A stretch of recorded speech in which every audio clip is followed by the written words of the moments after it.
Welcome to another coaching demonstration from the team at MRA. Today we are showcasing how to close a coaching session. Okay, Lorna, so we've got about 5 minutes left for today's session. What else would you like to cover? I think I'm good. I think we've covered what I wanted to today. Yeah, brilliant.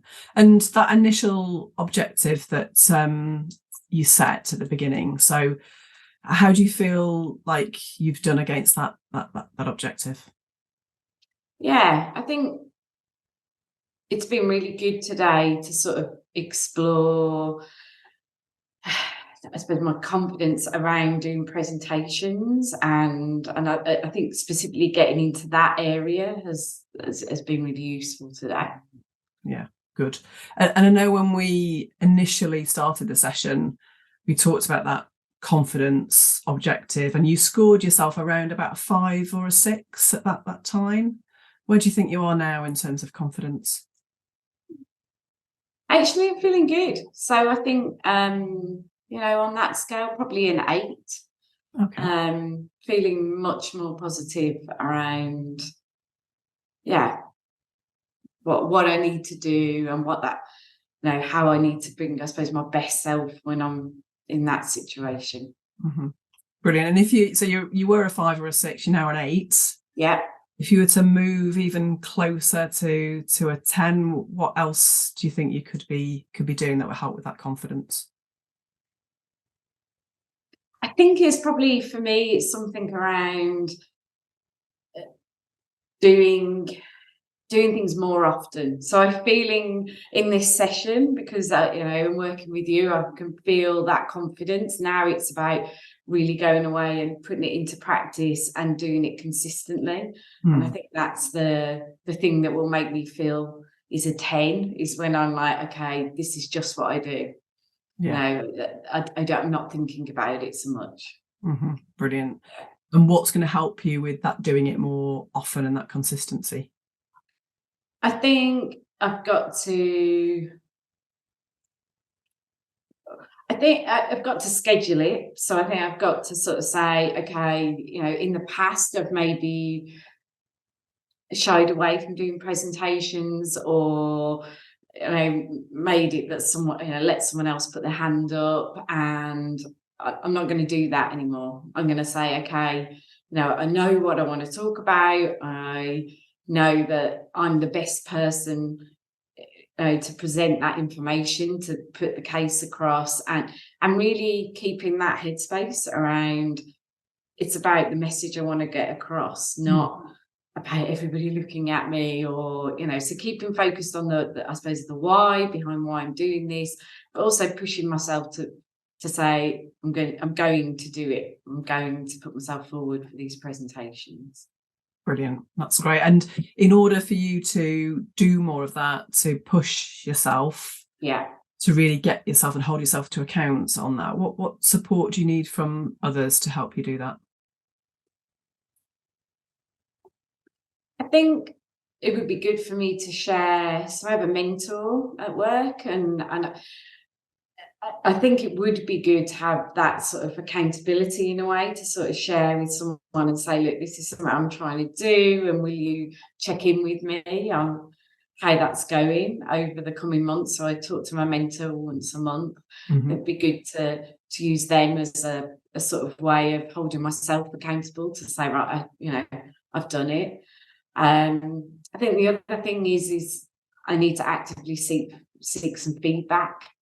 So I think that this is a constant thing that I think will evolve, and I'll get more confident. And I think if I can sort of say to myself, I'm going to maybe ask somebody to give me feedback before I do presentations, as names, ask someone to do that. I think that could really help me as well. And have you got a timeline where you think you've got something coming up, you'd be able to put that into practice and have somebody give you that feedback before you go into the presentation? Yeah, so actually, so next month I've got a big presentation coming up, and yeah, I think that's a good one for me to sort of really, I don't know, focusing on using some of these. I feel like I've grown in my sort of skill set a bit, and I think I can use that as a point to sort of try and showcase some of the things that I want to do. And yeah, I think that yeah, there's somebody there. So I think Tim could give me some feedback. He's someone I trust, but I also know that he's somebody that won't shy away from giving me direct feedback, and that's what I want. Yeah, brilliant. Yeah.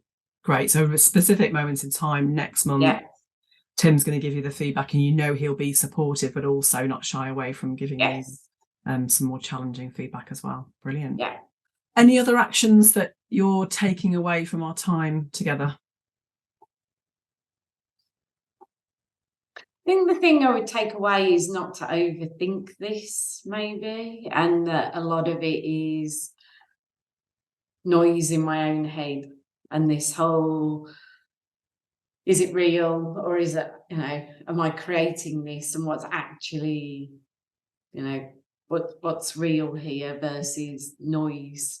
And I think I find it easy when we're together to sort of observe that and connect with it and understand that some of the confidence issues are in my own head.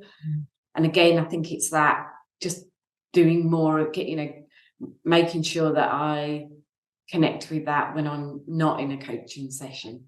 So that's that. I always come away from our sessions and I'm like, okay, it's not as bad as I think, and what am I making all this fuss about? And I feel energized and able to sort of feel more confident. And then, but that can slip in between. So I think it's that, how do I, re-engage with that when I'm not in the coaching session? And how do you re-engage with that when you're not in the coaching session? I knew you were going to ask me that.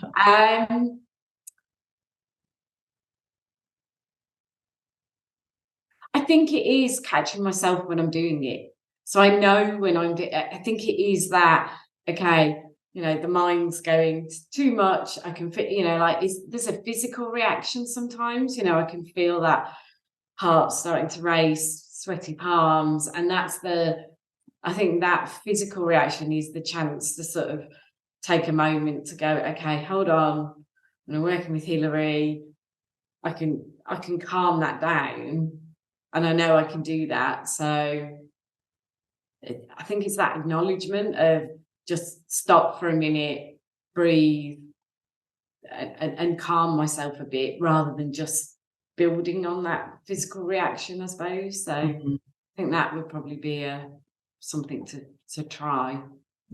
So it's good that you'd kind of tuned into that physical response that you get. So you noticing it, and then rather than fueling it, it's how do you just calm it down? Yeah. Brilliant. Right. Anything else? Any other actions that you've got?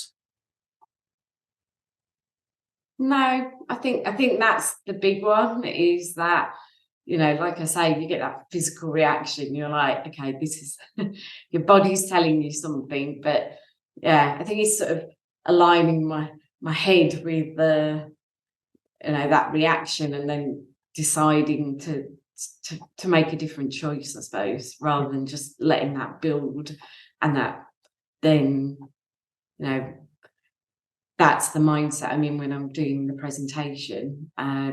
It's just that choice to calm that down and go into the presentation not feeling as nervous as maybe as I have in the past. I think that's the big thing. I've just got to focus on that.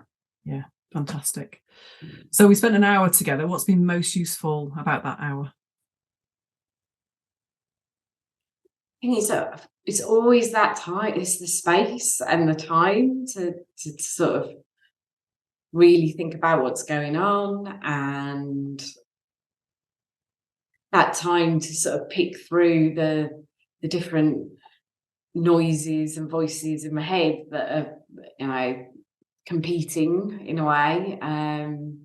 That's been really useful. So time to reflect, time to just really think about how do I want things to be, and I suppose also what's triggering me to behave in the way I am. Brilliant. Well, I look forward to meeting with you next month and hearing how well the presentation's gone. But thank you, Lorna. Thanks for today, and I'll see you next time. Yeah, great. Thanks. That concludes the coaching demonstration. If you'd like to learn more about professional coaching, please visit www.matthewradley.co.uk.